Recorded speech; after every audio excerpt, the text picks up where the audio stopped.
Hello everyone. It's still the same familiar people, still the same story continuing naturally over time. And it's truly great that you are still here. Still patiently following. Still giving yourself a quiet moment in the day to continue this journey together. In this episode, things are no longer just about the events that have already happened.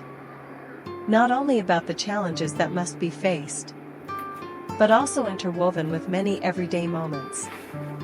Things that seem simple, familiar, yet make us feel life more clearly. The changes, and the way people move through each stage of their lives. At the beginning, it is still the familiar image of Tusan. Nothing too different. No sudden changes. She is still the same. Quietly stepping into the small garden behind her house. A place where every patch of soil, every small space, has long become familiar to her. The morning sunlight. Not too harsh. Just enough to illuminate each movement. Each gesture she makes. Tusan bends down, using her own hands.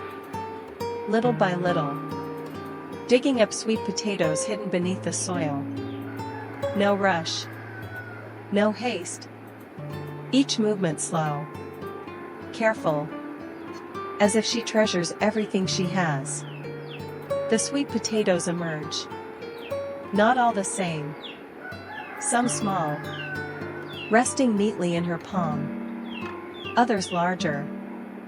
Covered in dirt. Needing to be gently cleaned to reveal their shape. But to Tusan, that difference does not matter. Because, in her eyes, each potato carries its own meaning. Not just a product. Not just something to sell. But the result of a long process. Of effort. Of time. Of sunny days, rainy days. Of quiet care that no one sees. At times, she pauses in the middle of her work. Not because she is tired, but simply to look more closely at what she has done. Her eyes lower, looking at the potatoes she has just dug up. For a long moment, in silence. And then, old memories gently return. Days before. Days when everything was much harder. When sweet potatoes were not something to think about selling, but simply something to survive on. To eat and feel full. To have strength. To get through each day. There were no choices. No alternatives. Only one way. To keep trying. And it was those days that made the present different. Now, still the same potatoes. Still the same familiar work. But the meaning has changed. They are no longer just food, but part of a more stable life. A source of income. Not large. Not abundant. But enough to maintain things steadily. Enough for her to no longer worry as before. Enough for her to believe what she is doing is not meaningless. Enough for her to understand the path she has chosen, though slow, is the right one. After finishing the harvest, Tusan gathers everything, arranges it neatly, then takes the potatoes to sell. No elaborate preparation. No complicated plans. Everything happens naturally. Just like the way her life always flows. Small conversations begin to appear. Not big stories. Not important matters. Just familiar questions. Gentle exchanges. About prices. About whether today will be a good day for selling. About whether the potatoes are good this season. Tusan remains the same. Keeping her gentle way of speaking. Not trying to stand out. Not exaggerating. Not rushing. Each answer slow, clear, and sincere. That simplicity makes others feel more comfortable. No distance. No awkwardness. Just very ordinary conversations. Yet enough to create closeness. And it is exactly these small things that make her life gradually warmer. Not loud. Not showy. But steady. But while Tusan's life continues peacefully like this, maintaining its stable rhythm, somewhere else, a completely different story is unfolding. No longer gentle. No longer peaceful. But filled with worry, confusion, and helplessness. Tusan's ex-mother-in-law, along with her ex-husband, are searching for someone. Not to reconnect emotionally. Not to meet out of longing. But for an entirely different reason. They had been scammed. A significant amount of money was handed over. Based on trust. Trust in promises. Trust in business opportunities. Trust in the hope of changing their lives.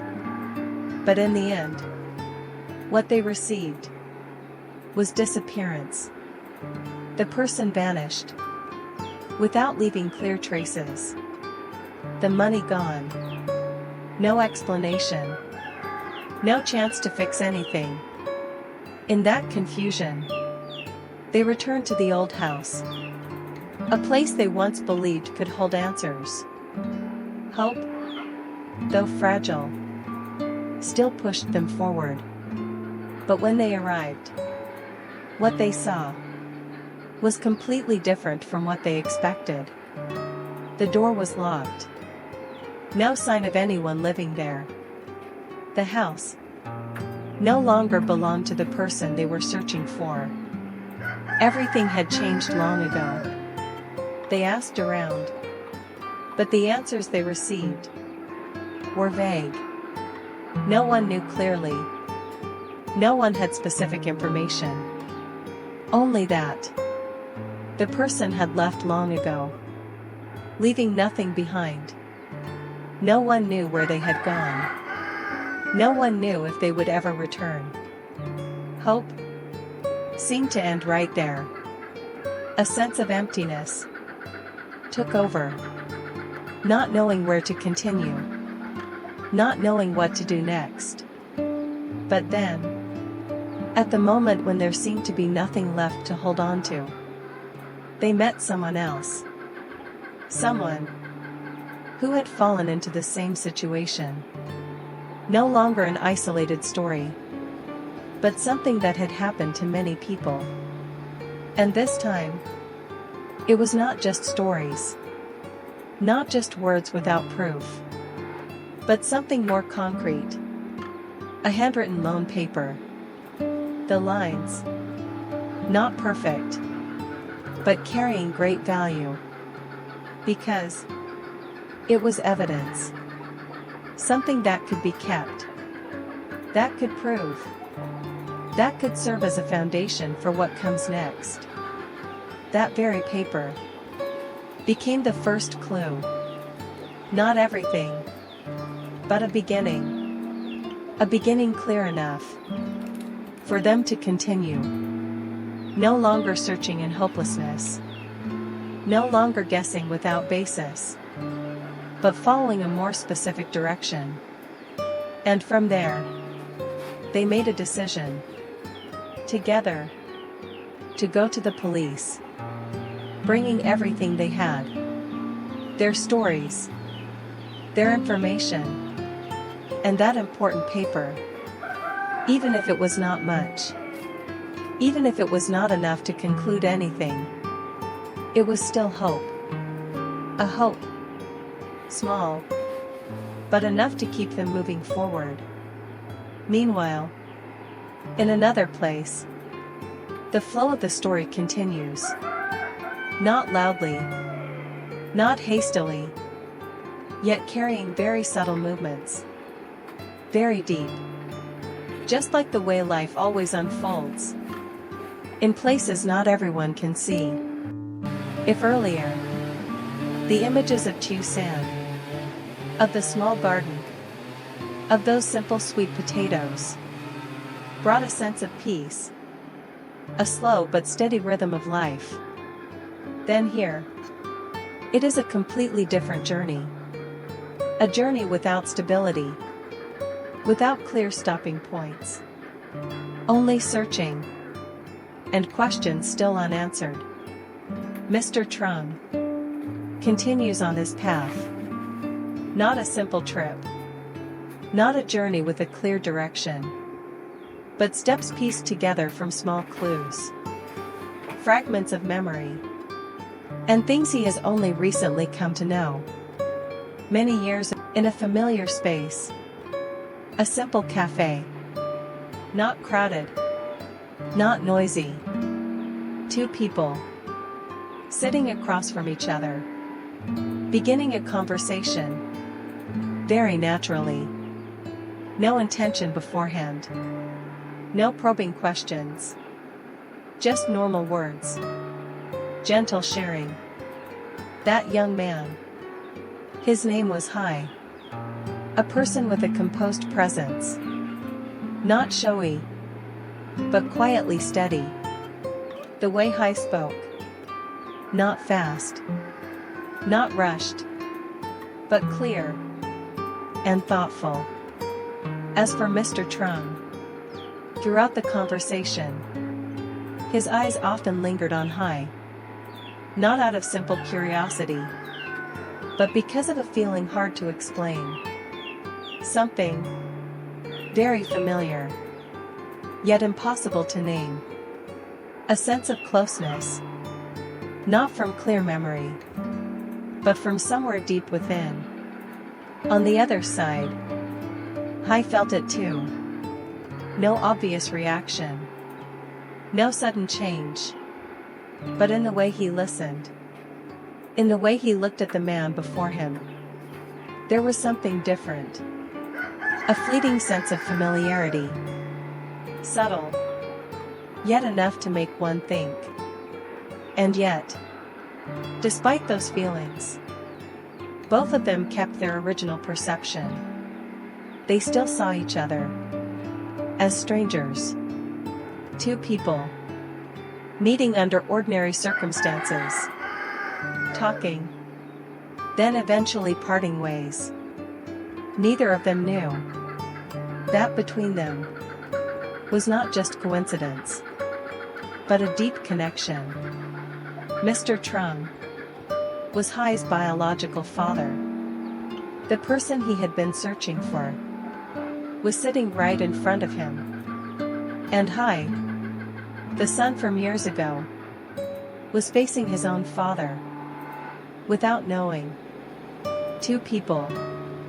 Sitting so close. Separated by only a small distance. Yet the truth was so far away. So far that no one could reach it. The story paused there. No dramatic revelation. No immediate recognition. Just a meeting.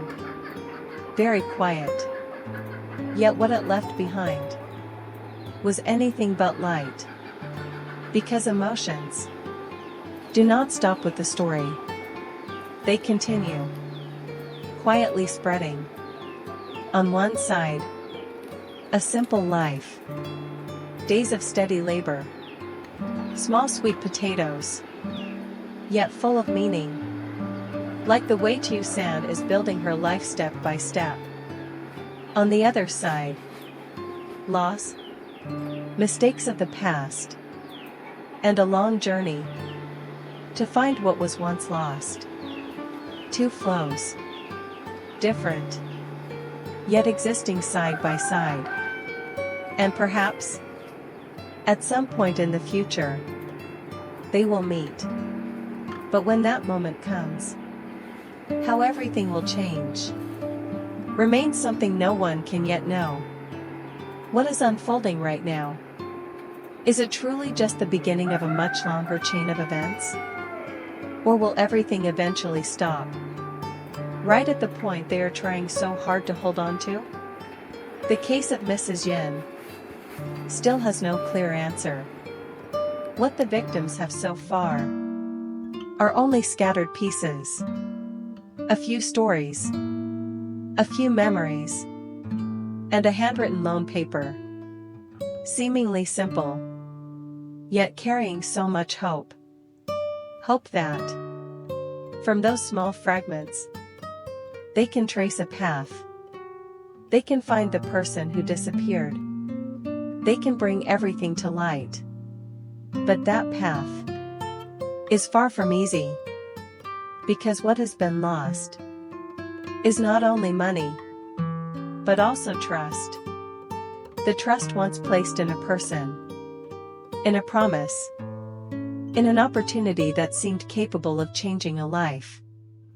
And when everything collapses, what needs to be reclaimed is not just what was lost, but also the courage to face one's own mistakes.